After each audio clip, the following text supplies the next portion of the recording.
शेवटचा पॉइंट घ्यायचा आहे आज आपल्याला, electrolytic conductance. Conductance in A substance. Conductor कोणाला म्हणतो आपण? The substance which can conduct the electricity from one end to other end called as a conductor. Very simple definition. बरोबर. एका टोकाकडून दुसऱ्या टोकाकडे इलेक्ट्रिसिटी ज्याच्यातून प्रवाहित होऊ शकते त्या पदार्थाला काय म्हणतो आपण? गुड कंडक्टर किंवा कंडक्टर. बरोबर आहे. याचे दोन प्रकार पडतात. There are two types of the conductor. Electronic conductor आणि इलेक्ट्रोलिटिक कंडक्टर. दोन प्रकारचे कंडक्टर आहेत. पदार्थ या टोकाकडून त्या टोकाकडे इलेक्ट्रिसिटी घेऊन जातो. याचे दोन प्रकार पडले. एक आहे electronic conductor, the substance which conduct the electricity from one end to other end due to the migration of the free electron. Due to the migration of free electron from one end to other end under the influence of electric potential called as electrolytic conductor. The substance which can conduct the electricity due to the migration of free electron from one end to other end under the influence of electric potential called as a electronic conductor. For example, any metal, aluminum metal, copper metal, iron metal, silver metal, gold, all these are the electronic conductor. हे असे पदार्थ आहेत की ज्याच्यामध्ये electricity या टोकाकडून त्या टोकाकडे जाते. कशामुळे जाते? Due to presence of free electron. आपण तसं सॉलिड स्टेट मध्ये पाहिलेलंच आहे. तीन प्रकारचे कंडक्टर किंवा कंडक्टिव्हिटीनुसार गुड कंडक्टर, बॅड कंडक्टर, त्यानंतर सेमी कंडक्टर. कंडक्टर याचा सगळ्यात महत्वाचा रोल काय आहे इलेक्ट्रॉनिक कंडक्टरचा? की यामध्ये जे फ्री इलेक्ट्रॉन असतात हे फ्री इलेक्ट्रॉन एका टोकाकडून दुसऱ्या टोकाकडे इलेक्ट्रिसिटी घेऊन जातात. इलेक्ट्रिसिटी म्हणजे काय? फ्लो ऑफ इलेक्ट्रॉनच आहे. यामध्ये फ्री इलेक्ट्रॉन असतात. मग अशा ज्या ज्या पदार्थांमध्ये फ्री इलेक्ट्रॉनमुळे कंडक्टिव्हिटी दिसून येते त्या कंडक्टरला कोणते कंडक्टर म्हटलं आपण? Electronic conductor. काही अडचण? The substance which can conduct the electricity due to the migration of free electron from one end to other end under the influence of electric potential. Electric potential apply केल्यानंतर एका टोकाकडून दुसऱ्या टोकाकडे इलेक्ट्रॉनचा flow होतो. असे जे conductor आहेत त्याला म्हटलं इलेक्ट्रॉनिक कंडक्टर. मग सगळे मेटल आले त्यात. गोल्ड आलं, सिल्वर आलं, अल्युमिनियम आलं, आयर्न आलं, कॉपर आलं, हे सगळे आले. कशामुळे? फ्री इलेक्ट्रॉनमुळे. आता दुसऱ्या प्रकारची कंडक्टिव्हिटी आणखी दिसून येते. जसं सोडियम क्लोराईडचं द्रावण आहे, HClचं द्रावण आहे, सल्फ्युरिक ऍसिडचं.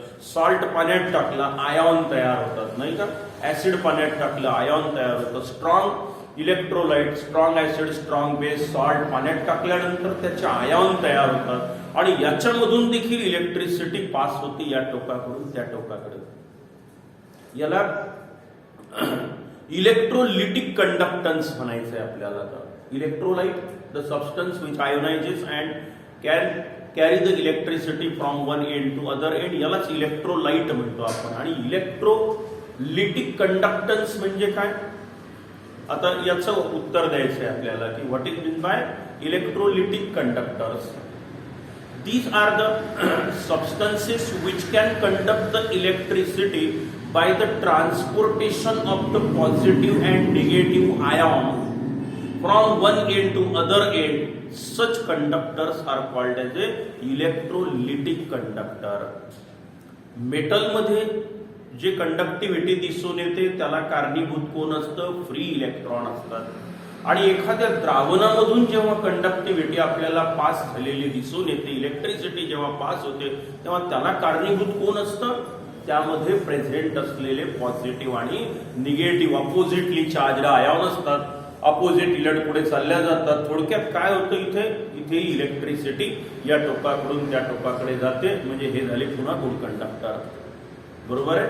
मग आता दोन प्रकारचे कंडक्टर लक्षात आले का? एक आहे इलेक्ट्रॉनिक कंडक्टर म्हणजे मेटॅलिक कंडक्टर, यालाच म्हणतो आपण the substance which conduct the electricity due to the migration of free electron from one end to other end under the influence of electric potential called as a electronic conductor.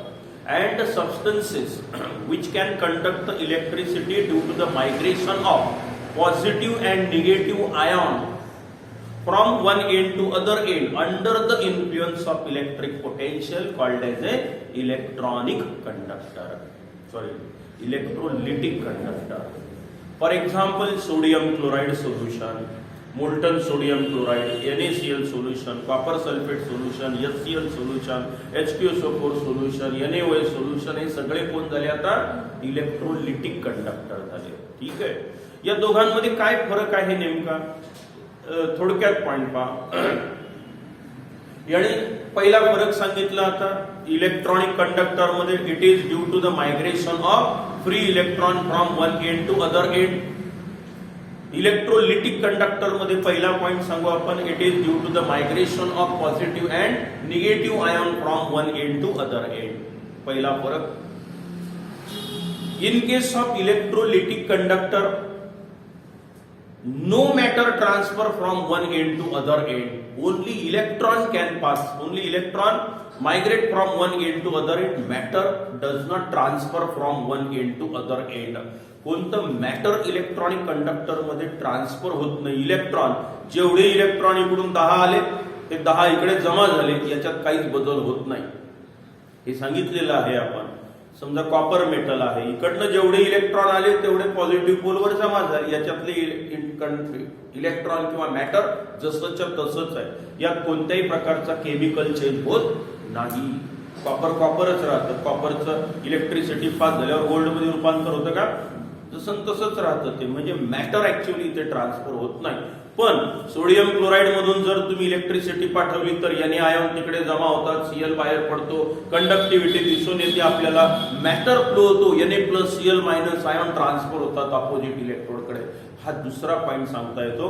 In case of electrolytic conductor matter flows from one end to other end और here positive negative ions are migrated towards the oppositely charged electrode. Matter does not flow, matter flow. दुसरा point सांगता येतो. In case of electronic conductor, no chemical change takes place between that substance. But in case of electrolytic conductor, there is a chemical change takes place in the electrolyte. Sodium chloride मधून electricity पाठवली, sodium वेगळा झाला, chlorine वेगळा झाला होता, रासायनिक बदल घडून आला तिथे. इलेक्ट्रोलिटिक कंडक्टर मध्ये केमिकल चेंज झालेला दिसून येतो. या इलेक्ट्रॉनिक कंडक्टर मध्ये मात्र कोणत्याच प्रकारचा चेंज झालेला दिसून येत नाही. As temperature goes on increases, electronic conductivity goes on decreases. Free electron इकडून तिकडे जाणार आहे, टेम्परेचर जर वाढवलं तर पॉझिटिव्ह आयनचं व्हायब्रेशन पण वाढतं, म्हणून इलेक्ट्रॉनला इकडून तिकडे जायला अडथळा निर्माण होतो, म्हणजे रेजिस्टन्स वाढेल. थोडक्यात म्हणजे कंडक्टिव्हिटी काय झाली? कमी झाली. कशामुळे? As temperature goes on increases, conductivity of the electronic conductor goes on decreases. पण इलेक्ट्रोलाइट द्रावण आहे सोडियम क्लोराईडचं, त्याला जर तुम्ही आता टेम्परेचर दिलं तर त्या आयनची मुवमेंट वाढेल इकडून तिकडे, म्हणजे त्याला आणखी सोपं होईल इकडून तिकडे जायला, नाही का? As temperature goes on increases, electrolytic conductivity goes on increases. फरक पडतोय. 4 फरक सांगितले मी तुम्हाला. पहा बरं, पुन्हा पहा. इलेक्ट्रॉनिक कंडक्टर म्हटल्याबरोबर मेटॅलिक कंडक्टर हा शब्द डोळ्यासमोर आणायचा. मेटल कोणतं? Aluminium metal. पहिला पॉइंट ऍल्युमिनियम मेटल घ्या. हे इलेक्ट्रॉनिक कंडक्टिव्हिटी बद्दल बोलतो. कशामुळे इलेक्ट्रिसिटी पास झाली? फ्री इलेक्ट्रॉनमुळे, under the influence of electric field. यामध्ये मॅटर कोणत्याही प्रकारचं इकडून इकडे फ्लो होणार नाही, यात कोणताही रासायनिक बदल होणार नाही, आणि टेम्परेचर वाढवलं तर अडथळा निर्माण होईल कंडक्टिव्हिटीला. का बरं? जसं जसं पदार्थाचं टेम्परेचर वाढेल ते न्यूक्लियस वगैरे व्हायब्रेट होतील, ते इलेक्ट्रॉनला इकडून तिकडे जायला अडथळा निर्माण होईल. म्हणजे as temperature goes on increases, metallic conductivity goes on decreases. झाले 4 पॉइंट. आता सोडियम क्लोराईडचं डोळ्यासमोर आणायचं आणि 4 पॉइंट सांगायचे. Electricity flow due to the migration of ion from one end to other end, positive negative ion. Matter flows from one end to other end. Chemical change takes place in the electrolyte or in that substance. आणि चौथा point, as temperature goes on increases electrolytic conductivity also goes on increases. काही अडचण नाही का?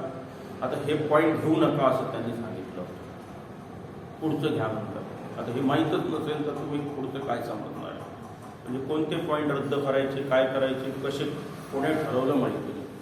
Second law of thermodynamics तुमचं cancel केलं आणि इकडे थर्मोडायनामिक्सवर सेकंड लॉवर आधारित एक इक्वेशन तसंच केलं. गिव्स एनर्जी चेंज आणि इलेक्ट्रिक पोटेन्शियल ते आहे. आणि गिव्स एनर्जी माहित नाही आता तुम्हाला, हे असं करून ठेवलंय आता सिलेबस. ठीक आहे, करू आपण प्रयत्न. हे तर आता मुद्दाम घेतलाय मी तुम्हाला. हा पॉइंटही तुम्हाला अभ्यासक्रमात कदाचित इलेक्ट्रॉनिक कंडक्टरच शिकू नका म्हणजे, फक्त मोलार कंडक्टिव्हिटी शिकवा. आता हे माहीतच नसेल तर कसं काय सांगणार आहे आपण. ठीक आहे, आता पुढचा पॉइंट आहे अभ्यासक्रमात, पण हे मात्र विचारल्या जाऊ शकतं. Difference in between electronic conductor and electrolytic conductor. थोडक्यात काय तर 2 प्रकारचे कंडक्टर दिसून येतात. मेटलमध्ये आपल्याला इलेक्ट्रिसिटी या टोकाकडून त्या टोकाकडे जाताना दिसते, तसंच काही द्रावणातून देखील इलेक्ट्रिसिटी या टोकाकडून त्या टोकाकडे जाताना दिसते. मग द्रावणाची कंडक्टिव्हिटी म्हणजे काय? Electrolytic conductivity. काही अडचण? हा, आता या संदर्भात आपण इलेक्ट्रॉनिक कंडक्टिव्हिटीच्या संदर्भात एक युनिट किंवा ते फॉर्म्युले कोणते आहेत आणि त्या डेफिनेशन कशा आलेल्या आहेत त्याचा आपण विचार करूया. ठीक आहे, कंडक्टिव्हिटी म्हणजे काय, मोलार कंडक्टिव्हिटी म्हणजे काय आणि रेजिस्टिव्हिटी म्हणजे काय, या 3 टर्म आपल्याला आता शिकून घ्यायच्या आहेत. किती? 3 टर्म. यावर प्रश्न विचारला जाऊ शकतो. कंडक्टिव्हिटी, रेजिस्टिव्हिटी आणि मोलार कंडक्टिव्हिटी, त्याची युनिट कोणती आहे, त्या टर्म काय आहे ते आपल्याला आता शिकून घ्यायचं आहे. ठीक आहे, आता कंडक्टिव्हिटी, पदार्थाची conductivity, it is denoted by capital K म्हणा, कापा म्हणा याला. कापा के सारखा अक्षर आहे ते ऍक्च्युअली, पण ते कापा के म्हणा त्याला, काही वेगळंच नाही. Conductivity denoted by capital K. तर कंडक्टिव्हिटी म्हणजे काय, त्याच्या अगोदर कंडक्टन्स पाहूया आपण. Conductance, flow of electron from one end to other end. बरोबर आहे, ही कंडक्टिव्हिटी झाली. काही बॅड कंडक्टर आहेत, काही गुड कंडक्टर आहेत. This conductance is denoted by G. Conductance denoted by capital G. Now it is observed that this conductance of a substance or material, electronic metallic कंडक्टरच्या बाबतीत अगोदर शिकून घेऊया, त्याचं इम्प्लिमेंटेशन मग आपण इलेक्ट्रोलिटिक कंडक्टिव्हिटीच्या बाबतीत करणार आहोत. हे समजलं तर ते समजेल. जी म्हणजे कोण? Conductance. Now it is observed that this conductance is inversely proportional to the length of the conductor and directly proportional to the cross sectional area of the conductor. Metallic conductor च्या बाबतीत बोलतोय मी अजूनही. It is inversely proportional to the length of the conductor, small l म्हणतो मी याला, and it is directly proportional to the cross sectional area A of the conductor. याचा अर्थ काय झाला? कंडक्टन्स, इकडून इकडे इलेक्ट्रॉन चाललेले आहेत, फ्री इलेक्ट्रॉन, बरोबर आहे. याची जर लेंथ वाढत वाढत वाढत वाढत गेली तर कंडक्टन्स काय होत जाईल, या टोकापासून त्या टोकापर्यंत कमी कमी कमी कमी होत जातो तो म्हणतो. आता हाच पदार्थ, हे वायर आहे थोडक्यात. आता मी याला काय केलं, असं प्रेस करत करत करत जोड आणलं, गोल रिंग बनवली, अशी चपटी पूर्ण प्लेट सारखी बनवली. आता हे काय झालं, क्रॉस सेक्शनल एरिया वाढला याचा, कंडक्टन्स लगेच इकडून तिकडे जाईल. आता नाही का, conductance of a substance is directly proportional to the cross sectional area of the conductor and it is inversely proportional to the length of the conductor. हे फक्त एवढा विचार करा की ही वायर आहे, हे जशी जशी लांबी वाढत जाईल, इथून पाठवायचं आहे मला 10 किलोमीटर, तर अडथळा निर्माण होत जाईल, कंडक्टिव्हिटी हळूहळू कमी कमी होत जाईल. म्हणजे it is inversely proportional to the length of the conductor. पण तेच जर आपण असं प्रेस करत आणलं आणि एक प्लेट तयार केली तर क्रॉस सेक्शनल एरिया वाढेल, त्याचा बारीक तार होते तर क्रॉस सेक्शनल सक्सेल एरिया वाढला, लांबी कमी झाली, आता मात्र कंडक्टन्स तुम्हाला जास्त दिसेल इथे लगेच. बरोबर आहे की? मग तेच म्हटलंय आपण. ठीक आहे, हे डायरेक्ट पाठ करून टाकायचं आणि हे समजतं आपल्याला. A conductance of a substance is inversely proportional to the length of the conductor and directly proportional to the cross sectional area of the conductor. Sign of proportionality मी काढतो is equal to some constant denoted by K called as a conductivity A divided by L. So K is equal to G, that is conductance, L divided by A. काही बिघडलं? याचे definition तयार करायचे आहे मला आता. के म्हणजे कोण? आता ते बघा, हा जी जसाच्या तसा एल वर गेला, ए खाली आलेला आहे. Length of the conductor L is equal to 1 metre. याचा युनिट घेतो and its cross sectional area is 1 metre square. Area कशात? क्रॉस सेक्शनल एरिया कशात मोजणार आपण? मीटर स्क्वेअर मध्ये. ठीक आहे, मग length of the conductor is 1 metre. कंडक्टरची लांबी आता 1 मीटर आहे आणि cross sectional area 1 metre square. एक चौकोन तयार करा. लांबी रुंदी 1 मीटर आणि आता ही त्याची पुन्हा लांबी असेल एल आणि हे काय झालं? Cross sectional area. पुन्हा लक्षात घ्या, आता चौकोनच तयार करा. चौकोनी कंडक्टर आहे असं समजा तुम्ही. क्रॉस सेक्शनल एरिया किती? 1 मीटर लांब, 1 मीटर रुंद आणि आता लांबी पण 1 मीटर, म्हणजे ठोकळाच तयार झाला. 1 मीटर लांब, 1 मीटर रुंद, 1 मीटर उंच, एक ठोकळा तयार झाला की बस. याची कंडक्टिव्हिटी, याचं कंडक्टन्स म्हणजे कंडक्टिव्हिटी, याचं कंडक्टन्स. आता किंमत टाका इथे. So K is equal to G. When length of the conductor is 1 metre, it's cross sectional area is 1 metre square. Then हे 1, हे पण 1 टाकलं आपण. मग आता K is equal to G तयार झालं की नाही. मग आता याची व्याख्या तयार करायची आपल्याला यापासून. ही होईल आपल्या कंडक्टिव्हिटीची व्याख्या के. मग आता पहावर मी व्याख्या सांगतो, हे विचारल्या जाते. Conductivity of a substance is a conductance of the material किंवा conductor whose length is 1 metre and whose cross sectional area is 1 metre square. थोडक्यात 1 मीटर लांब, 1 मीटर रुंद, 1 मीटर उंच असा एक मेटलचा ठोकळा आहे. इकडून इकडे त्याचं जेवढं कंडक्टन्स भरेल त्यालाच काय म्हणायचं तुम्ही? कंडक्टिव्हिटी म्हणायचं. म्हणजे हे unit length, unit square metre area असेल तर ती झाली कंडक्टिव्हिटी. मग आता डेफिनेशन फार सोपी झाली. काय झालं पाहावं? इट इज ए कंडक्टिव्हिटी म्हणजे काय? जी म्हणजे कोण? Conductance. Conductance of a material और conductor whose length is 1 meter and whose cross sectional area is 1 meter square. झाली कंडक्टिव्हिटीची डेफिनेशन. आता आपण काय करू? याचं युनिट तयार करू. चालेल? कंडक्टिव्हिटी रेजिस्टन्सच्या विरोधात आहे. Resistance 1/R is equal to G. कंडक्टन्सच्या विरुद्ध कोण? रेजिस्टन्स आहे, नाही का? रेजिस्टन्स आणि कंडक्टन्स हे दोन अपोजिट आहे. कंडक्टन्स म्हणजे स्मूथली चाललेले इलेक्ट्रॉन, रेजिस्टन्स म्हणजे त्याला विरोध करणे थोडक्यात. मग याला युनिट आहे 1/, हे कशात मोजतो आपण? Conductance ohm. बरोबर आहे? ओहम इज इक्वल टू जी. मग जी चे युनिट काय झालं तर पहा बरं. 1/ρ म्हणजे वर गेलं ओहम इनवर्स. काही अडचण? The unit of conductance is ohm inverse. किंवा यालाच आणखी एक नाव दिलेलं आहे, सिमन्स. शास्त्रज्ञाचं नाव दिलेलं आहे यस या अक्षराने ते दर्शवल्या जातं. यस म्हणजेच कोण? थोडक्यात आता यस म्हणजेच ओहम इनवर्स. काही बिघडलं? आता मी इकडे युनिट तयार करतो बघा कंडक्टिव्हिटीचं. So K is equal to G म्हणजे कोण? एक तर हे सिमन्स लिहा यस, आणि लेंथचं युनिट काय आहे? 1 मीटर. बरोबर आहे? Divided by 1 metre square area of cross section. Length कशात मोजली? आपल्याला के चं युनिट तयार करायचं. जी चं काय लिहिलं? ओहम इनवर्स लिहिलं मी. लेंथ 1 मीटर आणि हे मीटर स्क्वेअर. लेंथचं 1 कशा लिहायचं? Metre, metre square.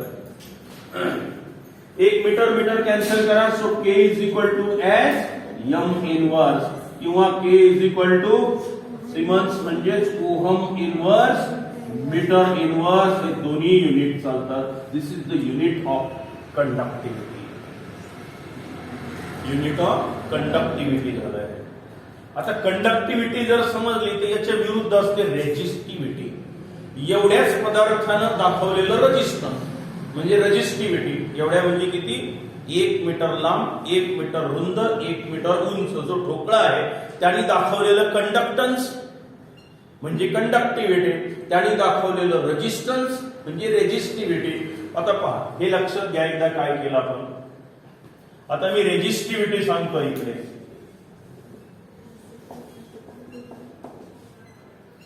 Resistivity REGATS आहे. रेजिस्टिव्हिटी, ठीक आहे, denoted by row.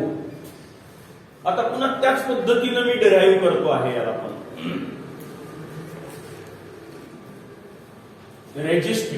Resistance of a substance is directly proportional to the length of the substance and it is inversely proportional to the cross sectional area of the substance. आता resistance पण पहा, या टोकाकडून त्या टोकाकडे जायचं आहे, लांबी वाढली तर रेजिस्टन्स काय होते? वाढत जाईल. बघा, resistance is directly proportional to the length and inversely proportional to the cross sectional area. ठीक है? That is R is equal to some constant denoted by rho L upon A. So resistivity is equal to R A divided by L. काही बिघडलं? हे पहा, हे resistance आहे, हे resistivity आहे, area of cross section, length of the conductor. थोडं उलट आलं, ए वर गेला, एल खाली आला. हे पहा, आता पुन्हा तेच करा बरं. A is equal to 1 metre square आणि L is equal to 1 metre. So we get R is equal to rho. आता इथून डेफिनेशन तुम्ही करा रेजिस्टिव्हिटीची. हीच डेफिनेशन आहे. It is the resistance of the conductor, resistance of the substance whose length is 1 meter and whose cross sectional area is 1 meter square. शेवटी तेच आलं की 1 मीटर लांब, 1 मीटर रुंद, 1 मीटर उंच असा एक ठोकळा आहे मेटलचा. यांनी दाखवलेली कंडक्टिव्हिटी, कंडक्टन्स म्हणजे कंडक्टिव्हिटी, एवढ्या पदार्थानं दाखवलेलं रेजिस्टन्स म्हणजे काय? रेजिस्टिव्हिटी आहे. मग याचं युनिट तयार करा. दोन्ही डेफिनेशन समजल्या, कंडक्टिव्हिटीची आणि रेजिस्टिव्हिटीची सारखीच आहे. The resistance of a substance whose length is 1 metre and whose cross sectional area is 1 metre square. Conductivity, it is the conductance of the substance whose length is 1 metre and cross sectional area is 1 metre square. आता याचं unit काय होईल? आता इथे किमती, resistivity R च कोण? Ohm, आणि हे कोण? Metre square. लेंथचं कोण? मीटर. म्हणजेच काय? Ohm metre. बरोबर आहे? ते पाहते हे अगदी विरुद्ध झालं असेल की ते ओहम इनवर्स मीटर इनवर्स असेल. पहा कुठेतरी, हे बघा, हे ओहम इनवर्स मीटर इनवर्स आणि हे ओहम आणि मीटर आले विरुद्ध युनिट. रेजिस्टन्स आणि कंडक्टन्स, बस हे 2 पॉइंट महत्वाचे होते.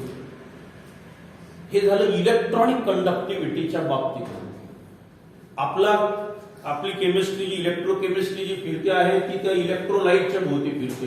आतापर्यंत तेच केलं, दिसलं सोल्युशन पाठव इलेक्ट्रिसिटी, दिसलं सोल्युशन पाठव इलेक्ट्रिसिटी, नाही का? इकडे हा जमा केला, तिकडे तो जमा केला. आपल्याला काय करायचं? आता हाच क्रायटेरिया सोल्युशनला अप्लाय करायचा. आणि मग आता आपल्याला तिथे पदार्थ नाहीये, तिथं ते सोल्युशन असतं, मग त्याची कंडक्टिव्हिटी आपल्याला काढायची आहे. आता हाच क्रायटेरिया मला तिथे अप्लाय करायचा आहे आणि आपल्याला एक नवीन टर्म तयार करायची. आता जिथे कंडक्टिव्हिटीच्या ऐवजी मी त्याला मोलार कंडक्टिव्हिटी म्हणेल. काय? Molar conductivity. आता ही अशीच्या अशी संकल्पना तिथे राबवायची आपल्याला. अशी कल्पना करा, एक काचेचा बॉक्स तयार केला मी, 1 मीटर लांब, 1 मीटर रुंद, 1 मीटर उंच. त्याच्यामध्ये मी ते द्रावण टाकलं, 1 मोलार सोल्युशन घेतलं आपण ऍक्च्युअली.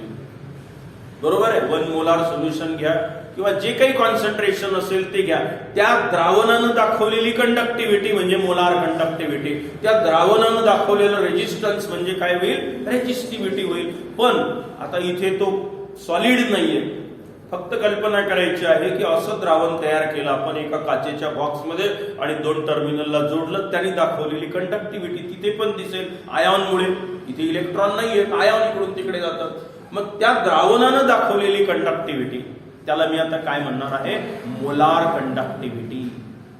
तिथे आयॉनचं मायग्रेशन होत असतं. मग आता आपल्याला काय करायचं आहे, तिथे कॉन्सन्ट्रेशनची टर्म अतिशय महत्वाची असते, कारण molar conductivity he conductivity of the electrolyte it depends on the concentration of the substance. आता आपण काय करूया, मोलार कंडक्टिव्हिटीची डेफिनेशन पाहूया. ही पण परीक्षेत विचारल्या जाऊ शकते. पण तुमच्या लक्षात आलं आता मोलार कंडक्टिव्हिटी काय असेल? क्रायटेरिया तोच आहे. Molar conductivity K denoted by lambda. हा मोठा लॅम्बडा आहे, हा लहान लॅम्बडा आहे. आई लॅम्बडाचं ग्रीक लेटर्स आहे. वेवलेंथ साठी हा वापरतो मला वाटतं नाही, पण हा मोठा लॅम्बडा दिसतोय. सो मोलार कंडक्टिव्हिटी लॅम्बडा म्हणजे आता हा molar conductivity of a electrolyte is the ratio of conductivity of a solution divided by its concentration. आता ही जास्तीची टर्म आहे, ही कंडक्टिव्हिटीच आहे, पण ही कशावर अवलंबून असते तो म्हणतो या कॉन्सन्ट्रेशनवर. कुठून आणलं, काय आणलं, डायरेक्ट हीच डेफिनेशन द्यायची आपल्याला. आता की मोलार कंडक्टिव्हिटी लॅम्बडा म्हणजे कोण, आता where lambda it is a molar conductivity of electrolyte. आता हे द्रावण आहे थोडक्यात, म्हणून त्याचं कॉन्सन्ट्रेशनचा रोल महत्वाचा आहे. सो डेफिनेशन डायरेक्टली हे सांगायचं, molar conductivity of a solution of a electrolyte is equal to the ratio of conductivity of the solution to the molar concentration of the electrolyte. Concentration म्हणतो. आता युनिट तयार करू आपण याचं. हे पण विचारतात एक मार्काला directly unit. So molar conductivity unit K चं युनिट मी तुम्हाला लिहून दिलेलं आहे, हे ओहम इनवर्स मीटर इनवर्स, बरोबर आहे, डिवायडेड बाय कॉन्सन्ट्रेशन. कशामध्ये मोजतो आपण, मोल पर मीटर क्यूब. 1 मीटर लांब 1 मीटर रुंद, त्या कॉन्सन्ट्रेशन तुमचं ऍक्च्युअली कशात राहील तिथे, मोल पर मीटर क्यूब. मीटर क्यूब मध्ये सगळे एसआय युनिट आहे ना आपल्याला, आपण मोल पर लिटर घेतो कॉन्सन्ट्रेशन, पण हे एसआय युनिट तयार करायचं आहे मला. पण तुम्ही काय घेतलेलं आहे, ऍक्च्युअली मीटर मध्ये चालू हे सगळं आहे. मग मला कॉन्सन्ट्रेशन कशात लिहिलं, मी मीटर क्यूब मध्ये घ्यावं लागलं. एसआय युनिट तयार करायचं आहे मला, हे म्हणजे मीटर क्यूब. ठीक आहे, मोल पर मीटर क्यूब. आता काय होईल पाहावर आहे. So lambda is equal to ohm inverse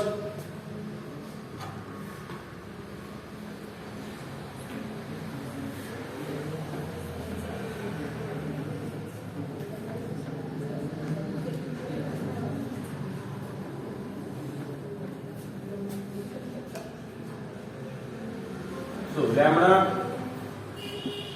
ohm inverse आणि हे भागीला म्हणजे उलट करून गुणीला एम क्यूब वर जाईल आणि हे मोल, हे बिघडलं.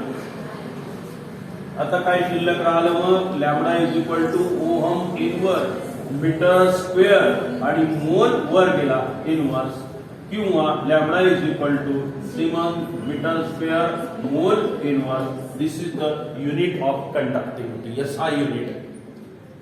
पण आपण जी कॉन्सन्ट्रेशन नेहमी एक्सप्रेस करतो ते असतं मोल पर लिटर. पण हे एका लिटर मध्ये किती, 1000 लिटर म्हणजे 1 मीटर क्यूब होईल ते, नाही का, 1000. मग आपल्याला आता हे मोल पर लिटर मध्ये आणायचं असेल तर यालाच काय करा, झालं. आता मात्र तुम्ही हे मोल पर लिटर घेऊ शकता. मोल पर लिटर जरी घेतलं तर ही क्वांटिटी त्याला कशात घेऊन चालले, मीटर क्यूब मध्ये घेऊन चालले.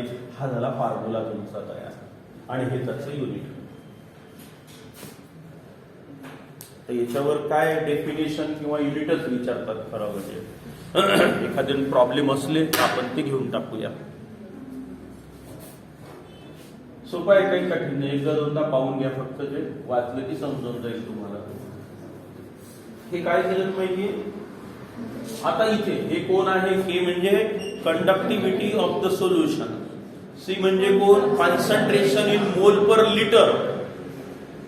मूळ फॉर्म्युला जो होता तेव्हा काय होता, आता हे मोल पर मीटर क्यूब होतं. आता तुमचा नेहमी कॉन्सन्ट्रेशन आपल्याला मोल पर मीटर क्यूब मध्ये कोणीच देत नाही, मोल पर लिटर देतो. लिटरचं मीटर क्यूब मध्ये घेऊन जायचं, याला मल्टिप्लाय बाय 1000 करून टाका, झालं काय, कामच झालं आपलं ते. म्हणून त्याच्यासाठी आपण ते 1000 घेतलेलं आहे. मग याला म्हणायचं molar conductivity of a electrolyte. मग ह्या 3 टर्म अतिशय महत्वाच्या. कंडक्टिव्हिटीचे 2 प्रकार दिसून आले आपल्याला. पदार्थामधून फ्री इलेक्ट्रॉनमुळे होणारी कंडक्टिव्हिटी, त्याला इलेक्ट्रॉनिक कंडक्टिव्हिटी म्हटलं आपण, की जे सगळे मेटल आहेत ही अशाच प्रकारची कंडक्टिव्हिटी दाखवते. पण जेव्हा द्रावणामधून इलेक्ट्रिसिटी पास होते तेव्हा त्याला आपण इलेक्ट्रोलिटिक कंडक्टिव्हिटी म्हटलं, जिथे फ्री इलेक्ट्रॉन नसून पॉझिटिव्ह निगेटिव्ह आयॉन या टोकाकडून त्या टोकाकडे किंवा अपोजिटली चार्ज इलेक्ट्रोडकडे जातात. त्या कंडक्टिव्हिटीला आपण काय नाव दिलं होतं, इलेक्ट्रोलिटिक कंडक्टिव्हिटी. चालेल. आणि नंतर आपल्याला असं दिसून आलं की कंडक्टन्स म्हणजे काय. कंडक्टिव्हिटी अगोदर इलेक्ट्रॉनिक कंडक्टिव्हिटी इलेक्ट्रॉनिक कंडक्टरची मी डिफाईन केली, त्याची रेजिस्टिव्हिटी डिफाईन केली. मग एवढंच द्रावण तसंच केलं आपण, तोच क्रायटेरिया आपण द्रावणासाठी अप्लाय केला की 1 मीटर लांब रुंद उंच असा एक कल्पना करायची, काचेचा बॉक्स आहे, त्याच्यात ते द्रावण आहे, त्यांनी दाखवलेली कंडक्टिव्हिटी काय होईल. मग ते K/C करा, झालं तुमचं उत्तर. आणि ते जर हे नसेल तुमचं, असं समजा स्क्वेअर नसेल तर त्याला मल्टिप्लाय बाय 1000 करून टाका आणि कॉन्सन्ट्रेशन सरळ मोल पर लिटर घेऊन टाका. ठीक आहे. मग आता हे झालं. 3 पॉईंट तुम्ही घरी गेल्यानंतर वाचून घ्या. पुढचा जो पॉईंट आहे तो या कंडक्टिव्हिटी बद्दलच आहे. विशेषतः तो कोल्ड्रॅश लॉ ऑफ इंडिपेंडंट आयॉन तो विचारला जातो, त्याचे बेनिफिट काय होतात ते आपल्याला पाहायचं आहे. म्हणजे हा पार्ट आपला संपून जाईल. काही प्रॉब्लेम आणखी कशावर आहेत ते पाहून घेऊ आपण आणि तेवढे सोडवून घेऊ. ठीक. आणि ते ग्रीन केमिस्ट्रीच्या नोट्स मात्र तुम्ही लिहून काढल्या असतील सगळ्यांनी. हां.